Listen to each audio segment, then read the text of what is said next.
Welcome to Big Boss Battle. My name is Removable Sanity, and today I am looking at Metropolis Lux Obscura, and this is from developer Kthulu Solutions, and it's being reviewed on the Xbox One X. So what is Metropolis Lux Obscura? Well, the best way to describe Lux Obscura is that it is a match 3 puzzle-like game with a film noir graphic story and some slight RPG elements thrown into the mix.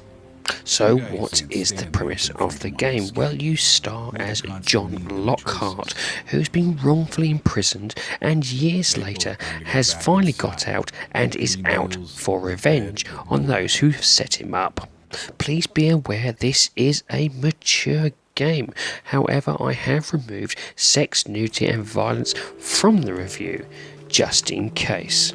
And this leads me on to the gameplay. Now, whilst it does have similar mechanics to Candy Crush, its adult theme, film noir style does push this as far away from Candy Crush as feasibly possible.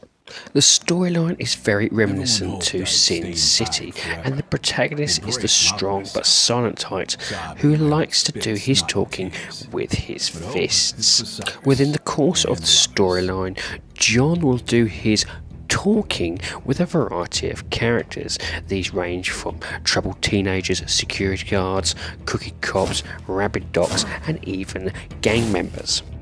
Now, the battle themselves takes place as match 3 puzzles. Now, damage is caused by matching fists, bloodstained boot icons, and toxic gas. These will then cause the opposition a variety of different damages. Matching 3 health packs actually allows Lockhart to heal. However, as the course of the match continues, these become rarer and rarer. Now, there is also other tiles out there like police icons, which inadvertently causes self-damage. Now, this is just basically careful planning of which tiles you match so that you don't inadvertently cause these icons to link up without realizing it and then basically killing yourself. Now, there really isn't any time limit to these battles, so it's just about strategically planning your moves and further moves ahead to get the best damage to your opponent. Your opponent also has about 2 or 3 moves behind you, and these vary, so you're actually given 2 or 3 options in terms of: do you attack, do you heal yourself, or do you block it ready for the next move from your opponent. Now, unlike most 3 match puzzle games, movement here is restricted to one particular axis. In this game, you can use horizontal or vertical axes to plan and strategize your moves. This gives them much more wider options for you to try and work out which way you wish to strategize your next attack, heal, or even avoidance movement. Now, once you have completed a battle, the game throws at you another unique twist to the genre with procedurally generated perks. Now, these perks do affect the next battle and stay with you throughout the course of the story. These can be medical disorders or actual extra health, or in terms of weapons which will give you bonus damage when you're in your next fight. There is even a chance to buy a gun at a particular focal point within the game. Story progression is done through missions, and this is via a map screen. To get these missions, you'll choose particular dialogue options. Now, with some dialogue options, you will be able to have 2 missions at once, and this is where the storyline will take different routes. Depending on your path choice will net you a particular ending. There is 4 in total for you to view. The one aspect of this game I will say was that it is a little short. After about an hour and a half's gameplay, I actually completed one of the endings. Don't get me wrong, I absolutely enjoyed the gameplay, and I found myself quite easily going back to look forward and try and work out the other endings. However, for me, I would have preferred a little bit more meat to it, and to be honest with you, if it had another hour to it, I wouldn't have been too disappointed. The control system is smooth and intuitive, and I had no issues in determining which tile I wish to choose versus which one I wish to place.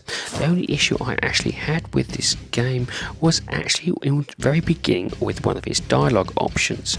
It kept literally breaking if I chose a particular dialogue option, and I had to restart the game a couple of times for it then to let me allow and choose the particular dialogue before I could then move onwards. However, that said, this is an easily patched issue, and there was no other game-breaking bugs I found within my playthroughs. That said, I did enjoy the gameplay. The battles are fun yet challenging, but not too overtly challenging. And though it is a little short, there are 4 endings for you to go again and push through and try and find. And this leads me on to the game's graphics. This, without a doubt, has a very unique style. The noir art that's being used is dark and gritty, and if you enjoy rough men, sexy women and seedy back alley action, you'll definitely appreciate the style presented here. It does feel very much like a digital comic book, though this isn't much of a visual novel despite the 4 endings.